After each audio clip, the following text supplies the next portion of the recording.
security industry also would agree with this as a laudable goal. I'm sure many in this room also share this with their respective roles. My job on the team has been to break the feature in any way possible that I can, so that the architects, the implementers, the designers, the whole team can produce a better secure product in the end. This is the first publication of this presentation outside of Microsoft. I've been giving it within Microsoft for about a year now in various versions. This is the first time in the world that Microsoft is publicizing this information. And I'm sure that many in the audience, especially when the slides hit the internet, will be very surprised at the candid nature of the discussion of these threats. But I think the transparency is really important. So it's important for three reasons to me. First off, the threats discussed within this presentation are not secrets. They may be secrets to some of our customers. They may be secrets to some of the professionals in the security industry. I'm sure that some of you sitting here will know about some of these threats against the platform in general. But I know one thing for sure, that our adversaries, the customers, are well aware of these attack vectors. So this makes my third point very important, is that I feel and Microsoft feels that our customers also have to understand these threats so they can make the right decisions about the configuration of the product and how they use it so that it meets their data protection needs. The presentation outline is like this. I'll give a very brief introduction to the feature. This isn't a marketing presentation. I'm not here to sell you on using the feature. I'm here to discuss the threats and configuration options available to it. So that will be very brief, just so that you understand enough that the threats are meaningful to you. Even if you're not interested in BitLocker or Vista in general, I think you'll find many of the threats against the platform interesting. I mean, a lot of the threats you'll see have to do with the device itself and not necessarily the OS. I'll also go into a very focused technical highlights, just so, again, that you understand the threats a little bit more in the context. I'll discuss very briefly some of the pen testing process. I removed most of this from my presentation because yesterday my colleagues talked a lot about that. So today, especially given the time that we have, it's the core of the talk is going to be focused on the top threats, which I think most of you will find more interesting. I split the threats into two sections. The first section is in the feature in its basic mode. This is the mode I think that most customers will be using. The second section of threats are in BitLocker and its advanced modes. So at its core, BitLocker drive encryption is all about data confidentiality. It encrypts the entire OS volume. So not just a folder or file or even a loadable image. It's the entire OS volume. The page file, the hibernation file, temp files, free space, the registry, everything, the kernel, applications, and user data. Just everything on the volume is encrypted. The byproduct of encrypting the entire OS volume is that you get secure decommissioning for free. Well, not actually for free, but it's very easy to decommission a hard disk because you simply throw away the keys to the hard disk and the data is inaccessible. The second core element of BitLocker is the system integrity element. And this is very new for platforms and OS in general. We cryptographically validate the entire pre-OS load elements. So I'll go into this more deeply in a moment. The core threat model that we use, the threat scenario that we use, is a lost or stolen laptop. This is where you leave it in the back of a taxi or get stolen from your hotel room or something akin to this. It's not the only threat model that we use, but this is our primary one. And BitLocker also comes with multiple levels of protection through its basic and advanced modes. I always like to come back to the slide because as a penetration engineer, as a paranoid person, I always like to focus on the security elements of a product. But when you consider security management in general, you always have to remember the three elements of a whole solution. That also, along with security, it also has factored into it the usability of the product and also its affordability. This is a slide captured from Jesper Johannesson. And IT management and security management in general is all about balancing that and finding that central little point that balances those two factors. There's 3 points I'd like to, I hope that you remember from this presentation. The first one is that BitLocker in its basic mode provides a higher level of protection with no additional security burden. I'll get into why this is so significant as we move through the presentation. But the point here is that you see, as I discussed the feature level, is that an enterprise can turn on disk encryption across its domain, and the end users are not going to have to do anything different. There's not going to be a dongle to be used. There's not going to be an additional PIN or password in its basic mode. This is significant because a lot of times very good security products simply aren't used because the end user cost is too high. The second point that I hope you take away from this is that as you'll see, there's a range of configuration options. There's the basic mode, which gives you a really high level of ease of use. But there's also advanced modes that mitigate some of the threats against the basic mode. And the third point is that BitLocker has significant security dependencies on the hardware device itself, so you need to make sure that if you deploy BitLocker, that you're doing it on platforms that meet the Windows logo requirements. One of the key elements of BitLocker is its use of a trusted platform module. You can think of this as a chip that's very similar to a smart card. If you understand the security attributes of a smart card, then you understand a TPM for the most part. I think my audio just went out. Can you add my audio? Because I don't think I can shout that loud. Can you hear me again? Yes. The other thing about the trusted platform module is that it's fastened onto the motherboard. So it's not something that you plug into the machine to the USB port. It's not something that you put into as a PC card or anything like that. It's fastened onto the motherboard, soldered onto the backplate. It uses platform configuration registers, and I'll get into what these are in a moment. TPMs can have temper resistance, temper reaction, and temper evidence features. There are many OEMs that produce TPMs. Some of these have a long history in smart cards. So you'll see some of the same attributes, like for instance, a TPM vendor may implement self-destruction, for instance, under some circumstances. All of this is, the TPM is all designed and spec'd out under the Trusted Computing Group's specification. This is all available on the World Wide Web. You also can use BitLocker without a TPM. You can use it with a dongle. But again, this now it requires you to carry something around and keep separate from your hard disk. Its basic mode uses only a TPM. As I said earlier, there's no additional PIN, password, dongle to carry around. It just uses the TPM and its cryptographic validation of the pre-OS components. The advanced modes are a PIN, so it combines the TPM capabilities along with the PIN capabilities, a USB dongle, and as I mentioned just a moment ago, just the USB dongle with TPM. One of the conceptual elements that we build within BitLocker is what we call a trusted computing base. And this is something that we didn't come up with. This is a standard within the industry. And here's the InfoSec glossary definition of what it is. But how BitLocker uses this is to develop a trusted identification of all the code and data that's loaded during boot.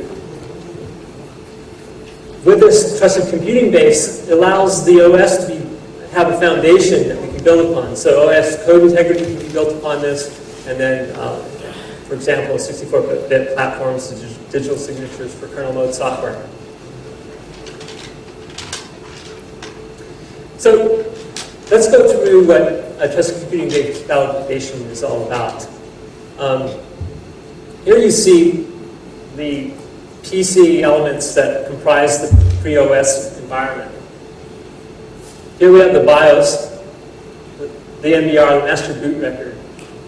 boot sector on the booting partition and the boot manager.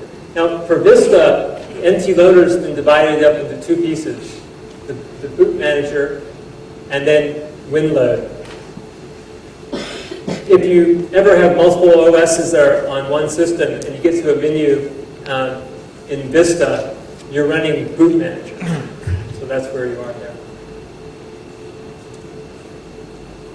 So the first thing that happens on the system when it is started is that control is passed to the BIOS. The BIOS then takes some measurements from its core root pressure measurement, and I'll talk about this in a moment, and puts it into one of the PCRs. Here are the PCRs here. TVMs can have more than 4, but just for this presentation, the example just has 4. But there are many, depending upon OEM's specification. That's the first thing that happens. The next thing that happens is the BIOS takes a measurement of the next component in the pre-OS chain, puts it into a PCR, and then passes control to the next component. This is repeated across the pre-OS boot chain. As you see, the next step is, again, the MBR is going to take a measurement of the boot sector, put it into a PCR, pass control to it. The boot sector takes the measurement of the boot manager, puts it into PCR, and passes control to it. At this point, everything that's run and all the data that's been consumed has been measured and ends up as a hash into one of these PCRs. These PCRs can be thought of as a one-rate hash register. On system init, they all are 0. Each successive extension of the hash into a PCR, the TPM will take the current value, the input hash that's given to the instruction, and hash it into the PCR. So you can think of these PCR registers as only one way across a system init cycle. At this point, the boot manager is going to attempt to unlock the OS volume. You see the OS volume here. Oops. No, you don't.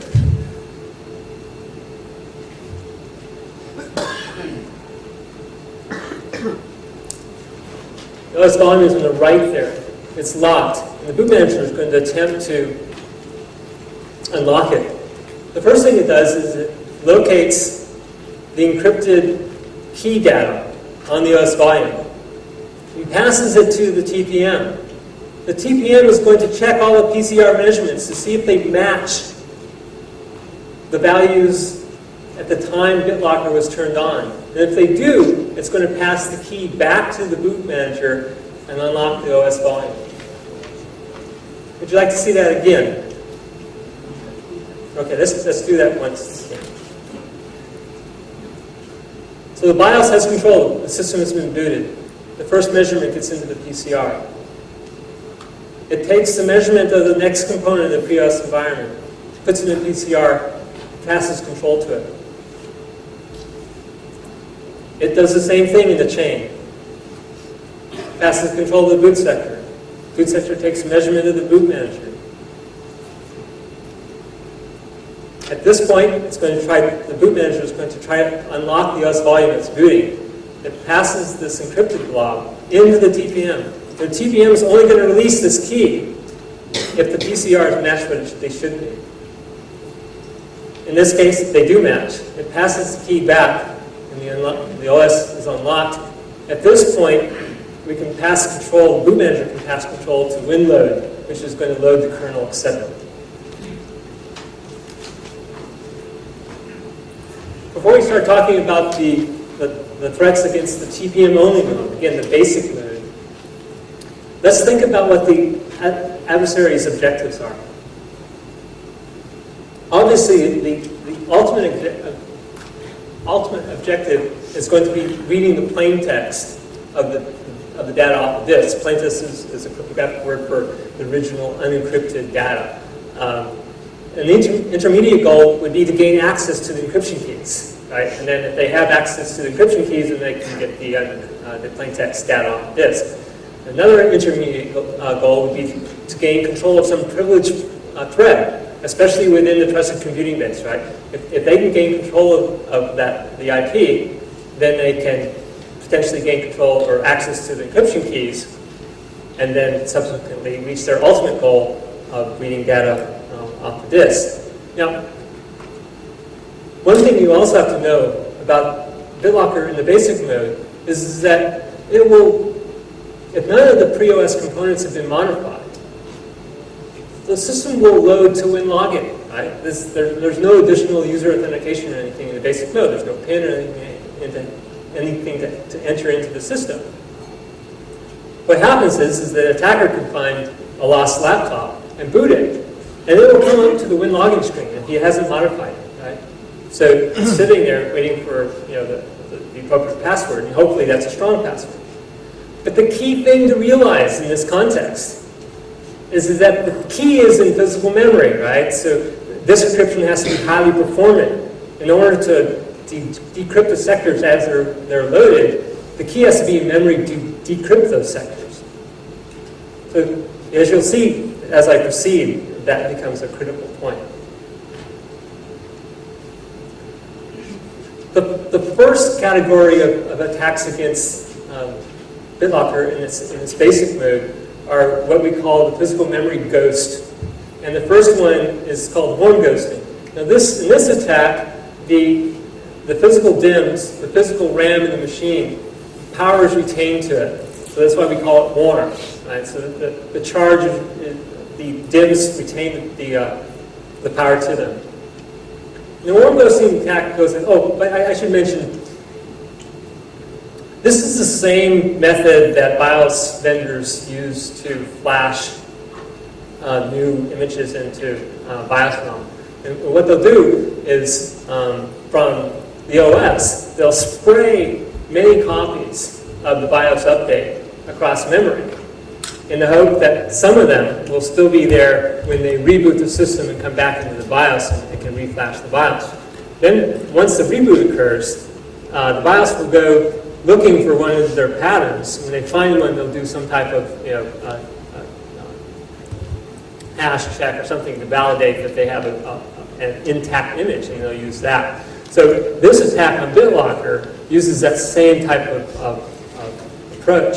So in warm ghosting, the attack goes like this. The attacker boots the system. Remember, it just goes up to win login, because the user is using BitLocker in its basic mode without any additional user authentication.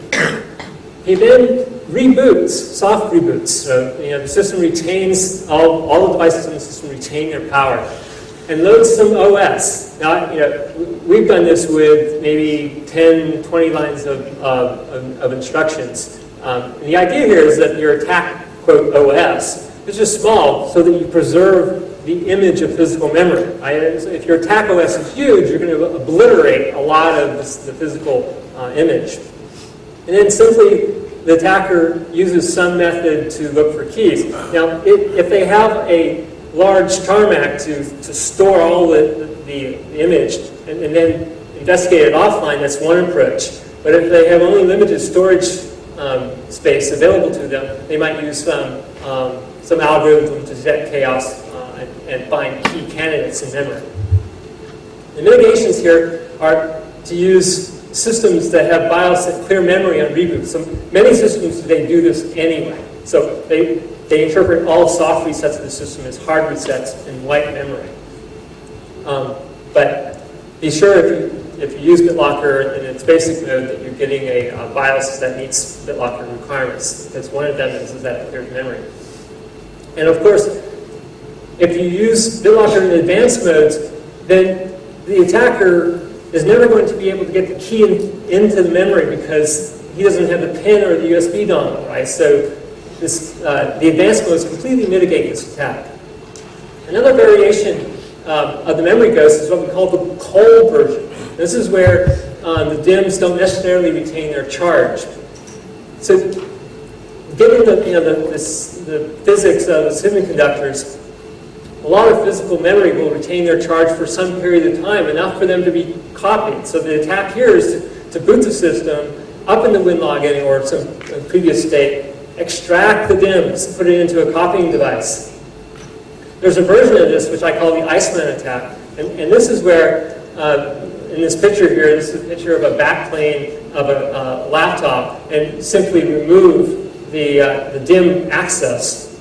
It takes one screw, and then the idea here is to get these DIMMs very cold, right? Because of the physical nature of the charge, they're going to lose their charge slower. So one idea is to use dry ice, solid dry ice, or excuse me, solid carbon dioxide, which is like negative 78 degrees centigrade, in a low humidity room, right? Because if you're going to place a power laptop on top of dry ice to cool the DIMMs, you're going to have to make sure you're not going to produce any condensation, right?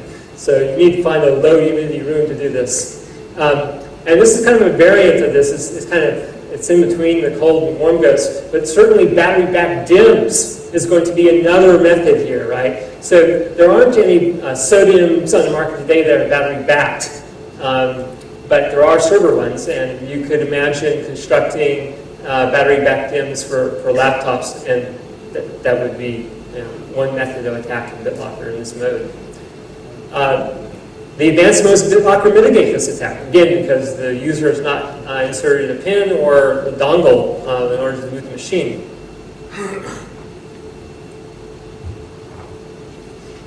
There's another category I call the cheap, easy, distributable hardware attacks.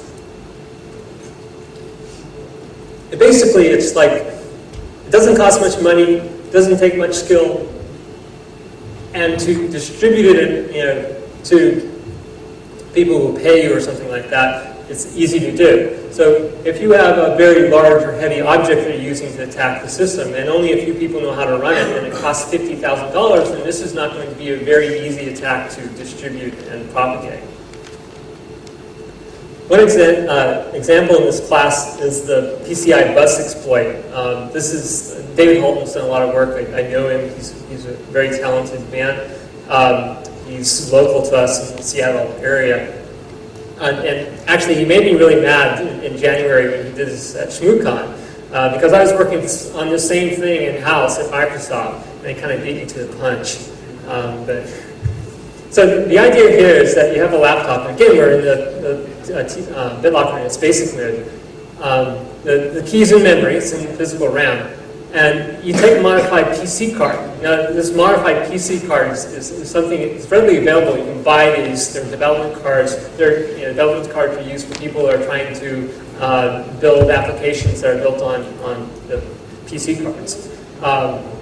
And with a little bit of training, you can actually even buy training to do your attack in this using FPGA and things of this sort. But David's attack goes like this. So the attacker then puts in this modified PC card, and it simply does DMA, direct memory access, across the PCI bus and accesses the memory.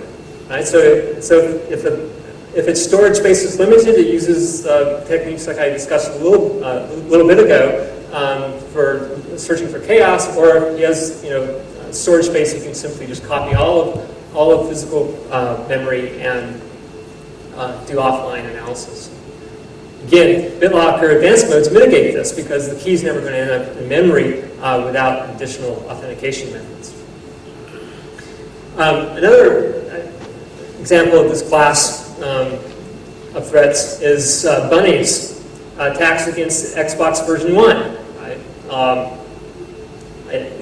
I mean, this is highly publicized in back of history. And it's really, as just an aside, it's kind of interesting. One of the first things I did when I joined Microsoft 2 years ago, we were putting together a hardware attacking lab, and I just really, innocently just got on the web and ordered a couple of these mod chips from France, and without really thinking very much of it. And some of my managers kind of got raised eyebrows. Now we have a pretty good laugh of it because we think it's pretty interesting, or we imagined that when these guys got the order from Microsoft for a couple of mod chips for the Xbox, that they had a good laugh. But the attack here is against, for instance, the LPC bus. So the TPM sits on the LPC bus. And if you can tap the LPC bus, you can tap secrets that are going across that bus. And if you were able to produce a chip like this, then you could attack it in the same way. if you're interested in this whole topic, a really good start is Bunny's book, Hacking the Xbox. It's a really good read. Again, the mitigation for this attack is to use BitLocker in advanced modes.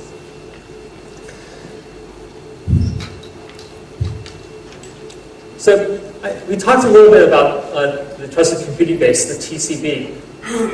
Obviously, or maybe not obviously, but one attack would be to somehow gain control of the instruction pointer within the TCB, right? So one of the areas that we spend a lot of time looking at is all of these components in the pre-OS environment are reading data off the disk, right, on the clear text system partition. And the boot manager, WinLoad, etc., have never been on the front line of security perimeter before. You know, it's not the standard penetration avenue, right, for penetrating into a system. They're not a network-facing interface. So these components we had to look at very closely. We did a lot of fuzzing, a lot of analysis on to make sure that the data that they were getting off the disk, which is essentially untrusted, right, there's no cryptographic validation or anything like that, that they parse and manipulate that data, assuming that it's malicious. The mitigations in this area have been this security SDL, the security development lifecycle, which my colleagues talked about yesterday, and the advanced modes again. I mentioned in the graphical representation of the pre-OS component this quarterly refresh management. So one of the most important things of this quarterly refresh is that it gets the chain going. It starts the process. If you can't trust it, then you can't trust the rest of the chain. So, and there's this necessary element that is immutable, and this basically means it's either in ROM and can't be, reflashed, or the BIOS has a secure upgrade mechanism, so that just nothing can come into the BIOS. So it's very important to mitigate these attacks that the BIOS meets BitLocker requirements. Here's a list of some ways of attacking the TCB. Ciphertext manipulation threats. This is an area where the attacker can manipulate the ciphertext on the disk and achieve some desired effect in the plain text. Given the atomic nature of reads and writes to a sector, there's no room for us to add some type of authentication check on the encryption, right? So it's 512 bytes to start with. We encrypt it. It's 512 bytes in the end. The AES, CBC mode. So the idea here, I have a graphic here that will show this. I should mention, along with AES CBC, the default of BitLocker is to use AES CBC plus the diffuser. The diffuser is a diffusion algorithm that changes one bit, that propagates one bit of change in the ciphertext throughout the sector. And I'll describe this graphically in a moment. The diffuser algorithm, also known as Elephant, was developed by Niels Ferguson, who is a cryptographer on our team. And he just published the algorithm at Crypto 2006, so if you want information about that, it's on the web. So to understand the diffuser, let's look at encryption without the diffuser. So here we have a portion of a sector in plain text. The encrypted data is randomized. And then you decrypt with AES CBC and you get the data back, basically. So let's say the attacker flips a single bit. It used to be F8, he turns it into F9. Now see what happens if we didn't have the diffuser. So again, it's basic default mode, we're using AES CBC plus the diffuser. Notice what happens in the decrypt section. Only one AES block is randomized, right? And then, more significantly, there's no delta in the plain text here. This could be used, and this is admittedly very hard to do because you don't know where certain things are on a randomized disk, right? It could be anywhere. But let's just say, just hypothetically, that this bit here controlled, for instance, the firewall, or controlled, you know, some security mechanism of the OS. Well, if the attacker could just flip that one bit in the registry, let's say, then they would, you know, could achieve some desired effect upon the security posture of the system. Let's see what happens with AES-CPC plus the diffuser. So again, the attacker modifies this one little bit. He changed it from 58 to 59. Now we decrypt. And notice how the entire sector now is that one change propagates across the entire sector.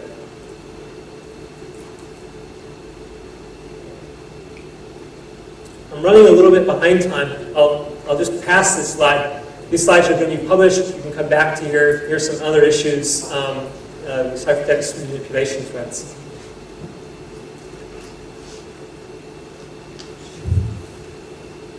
Let me underline this transition. So we just discussed a lot of threats against BitLocker in the TPM-only mode. That's the mode that the user doesn't have to put in a pin or a USB dongle. In this second section, we're going to be discussing threats against BitLocker in its advanced modes.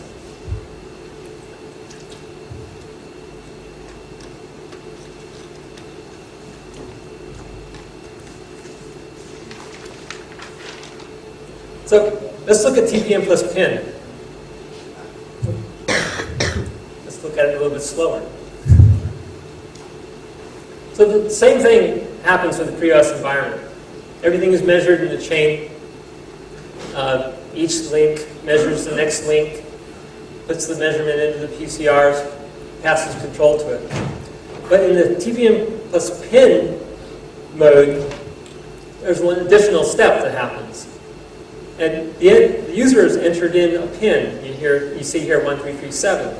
And the next step that the TPM will do is make sure that the PIN matches the seal process. And only if it matches will it release the key to the boot manager, and then the volume is unlocked. So one attack against the PIN then would be brute forcing it, right? So let's say the user configures BitLocker to use only a 4-digit PIN. By the way, it can be 4 to 20 characters long, and this is configurable across group policy in the domain.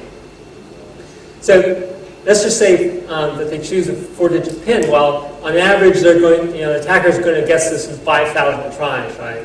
And if the lockout or the timing was linear in some way, well, then this would be an obvious attack point. TPMs, though, come with anti-hammering. And the basic concept of anti-hammering in a TPM is a geometric progression of failures geometric progression of failures. So let's say the first failure, the lockout period is 10 seconds. The second might be 100 seconds, and the third might be 1,000 seconds, and so on. So you get the geometric progression, which makes the brute force, even on a 4-digit PIN, much more difficult and time-consuming. Not more difficult, but more time-consuming. Another threat against the PIN is keyword analysis. So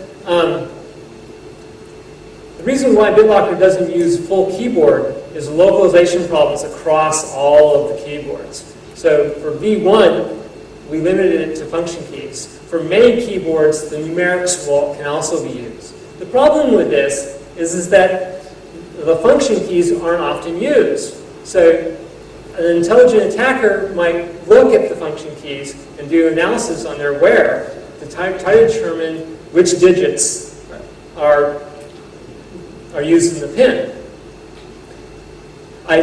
As an aside, about a year ago, I used this method to get into a building I had legal access to. I was locked out. I went around the side, and there was a keypad, 10-digit keypad. Well, one thing that I noticed very quickly about the keypad was that only 4 of the keys were shiny. The rest were dusty and dirty. Well, it doesn't take too much intelligence to realize that perhaps those 4 keys are the keys used in the PIN to unlock the door. And to my surprise and glee, those 4 keys numerically, increasing were the actual pin. I got into the door the first try. So the mitigations here are to use longer pins, more diverse ones. And this, again, can be controlled through group policy. And also, I think I mentioned this, the numeric keys can be used in many keyboards. That would effectively mitigate this because the numeric keys are used a lot. Boot rootkits. This slide really is to clear up some confusion. So, BitLocker does a really good job of detecting rootkits installed offline. By offline, I mean someone has access to your machine, manipulates the image on the disk, and then you get it back. BitLocker will detect that very well. BitLocker also will detect modifications to the pre-OS environment that come through the OS. As long as the rootkit, which is on a high-privileged thread, doesn't know about BitLocker. As soon as this rootkit is cognizant of BitLocker, and if the attack requires access to a high-privileged thread in the kernel and such, then it simply can manipulate BitLocker. It can turn BitLocker off. Right? It can write the secrets to disk. Right? So,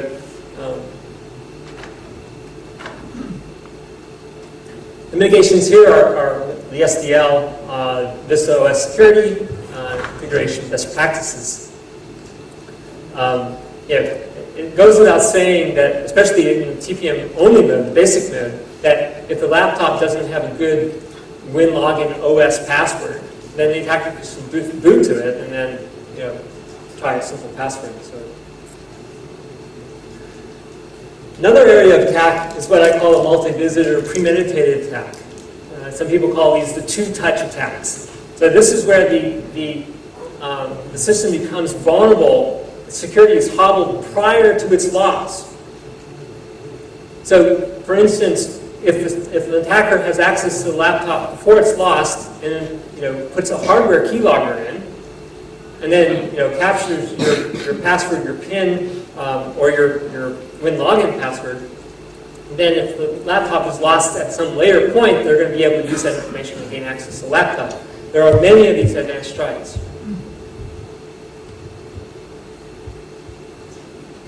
Again, it's best practices, for instance, right? Anything that would keep multi-visit access to a laptop through best practices would be an effective mitigation against this. I'm running a little bit behind time. This is another slide that pretty much says everything by itself. You can access this online once the presentation slides are. This basically talks about cryptographic issues. And some of the stuff that we looked at. Oh, I should mention here too that BitLocker's had extensive internal review, obviously. I mean, I work with a small team of people. We've also engaged with several external security vendors, some of which are here at this Hacknet box. And also, we're going through FIPS and common criteria. The external engagements are continuing too. This is an ongoing process. This is just V1 BitLocker. We're already working on V2. Another area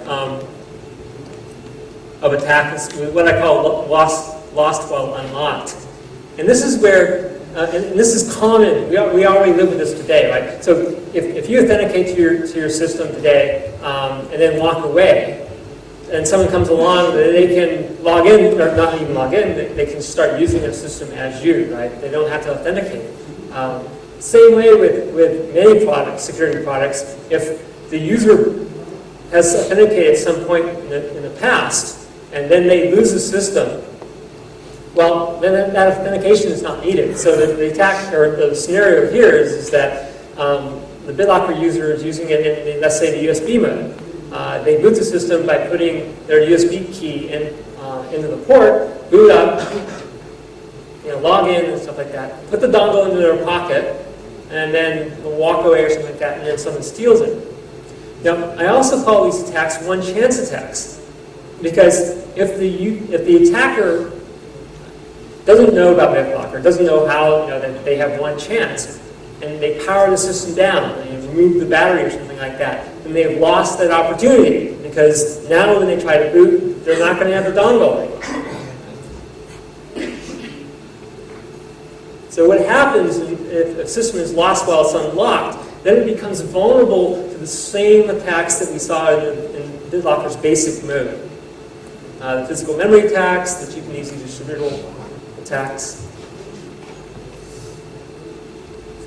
One thing to note here too is that one way of reducing the chance that your system is lost while it's unlocked is to make sure that you hibernate, right? So if you're, and this can be controlled through group policy.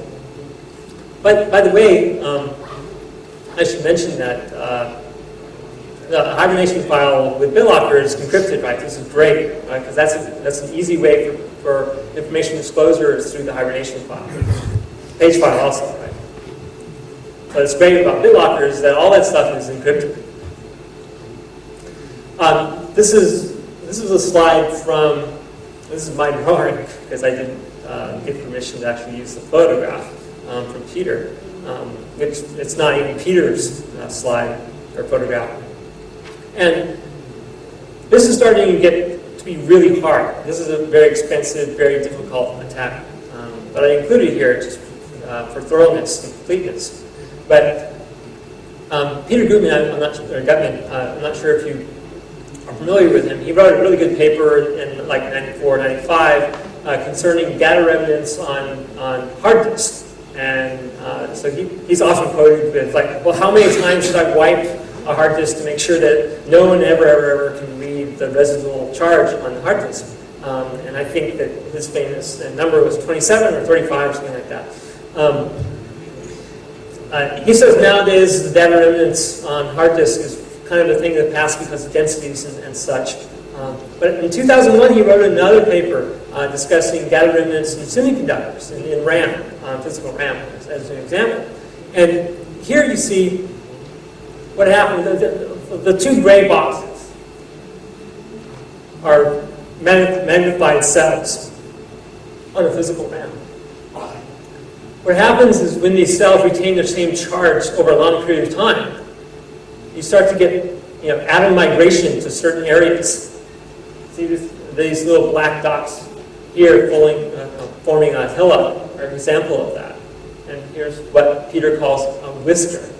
Well, over time, when this physical RAM the cells have the same value, you start to be able to detect these charges long after the DIMMs power has been removed.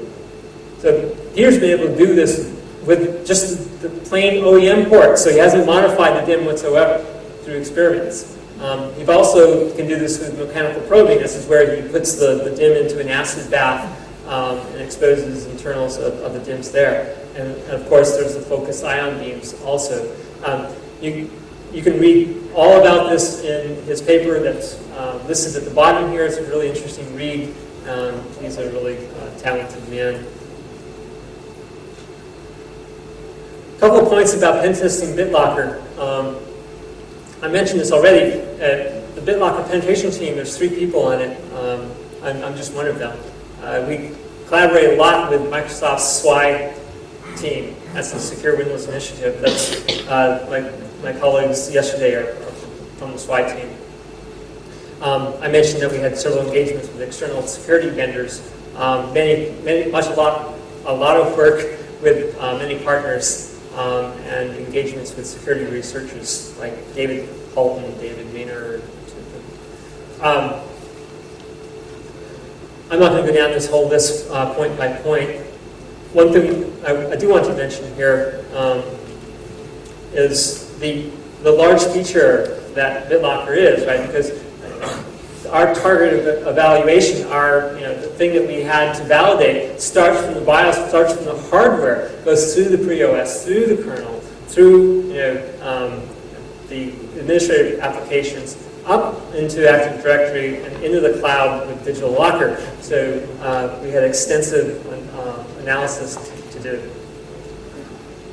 Here are some of the things that we used for for doing so one of the things I should mention about penetration testing is that along with doing active penetration tests, there's a lot of analysis that has to be done, right? Because you have to be able to intuit where the weak points are and focus your energies there. So it's not just like writing some dumb buzzer and starting to just go at it without much thought. You have to do lots of analysis first. If I had more time, I'd love to go into details here. So let's summarize here. I've just got a couple more minutes. So David Maynard made these points at his TorqueCon 7 presentation, and I thought he was right on. I thought he had, he really understood the situation. And these 4 points are adapted from his presentation. But basically what he's saying is that the security perimeter is moving to the device. And the hardware platform itself is going to be the new attack perimeter, right, against confidential data on the enterprise and such. I want to add to this that once BitLocker is widely deployed, then you're going to see an increase against attacks against the platform itself, because now it's going to be interesting. So in the past, if you wanted to mount an NTFS, OS partition, it's simple. You flip in a CD, deobfuscate the sys key, and become administrator, or even simply just access all the plain text sectors on the disk. It wasn't interesting to start thinking about some of the attacks that I presented here. But once BitLocker comes into the situation, then you're going to have increased interest against the hardware. So I'd like to just repeat the key points that I wanted to make in this presentation. I think the first one is very important, right? Because an IT administrator can, across his domain, turn on BitLocker, and the end users aren't going to know anything else. They're not going to know the difference, right? They're going to just go on doing what they do on a day-to-day basis. But if that laptop gets lost or stolen, then gaining access to the confidential data is going to be very difficult. This is significant, right? Because some enterprises just aren't going to deploy pins or USBs just because they're too expensive to manage. The second point is that BitLocker comes with a range of options, and depending upon your environment and your needs, you can choose which level of protection that you need. And don't forget, BitLocker has hardware platform dependencies, so you need to make sure that the device gets the design for Windows logo. Here's a list of some sources. I'm not giving you my email address, but you can get to me, though, at BDE.info, that second. Whoops. You can get to me here. I'm on this mailing list. My team is on this mailing list. Our management's on, everyone's on the team is on that list. So far, answers have been within hours, if you're in the right time zone. And so if you have any questions on this talk, feel free to email them to that email address. Here are some other sources of information. So thank you for attending. If you have any questions. Is there any key escrow techniques built into BitLocker? Yes. So if this had been a BitLocker is a fantastic feature marketing presentation, then the key management story for BitLocker would have been across 10 slides or so. There's extensive key management, recovery modes, Active Directory, backup, escrow, all sorts of these things. BitLocker also comes with extensive scriptable interfaces for IT management, so you can manipulate and control BitLocker in any which way. And then you get him, I'll come back to you for the second question. Yes? Can we use fingerprint readers to supply the bit? I don't know. Yes and no. So I know that some USB manufacturers are coming out with dongles that support BitLocker. and these are secure dongles. I don't know the actual. Laptops have a fingerprint reader on there. Yeah. So for V1, we wanted to get the basic features in solid. We have lots of plans and ideas for V2, and you don't need very much imagination to see where we're going with different types of multi-factor authentication in the POS environment. One of the issues is making sure that we have the right support for all of the wide-ranging devices that manufactured are in the POS environment before we do that. So I see early changes with that with some vendors, as I mentioned, but I also see future capabilities in that area. Is key escrow turned on by default or off? Backup to Active Directory is a group policy administration decision, so if you're not in a domain and the domain administrator has not set Active Directory backup, then you're no. So I guess the answer to your question is yes, it's not on by Yeah. Did BitLocker affect the page file? BitLocker encrypts the page file, yes. Yeah. And as an advertisement too for, if you don't use BitLocker in Vista, it's not in what you purchased. There is encryption for the page file without BitLocker, so I recommend that you use that, enable it on your system. I don't know, how many people here clear their page file on system shutdown when they're using Windows XP or something? No one. Oh no, there's a few paranoid people.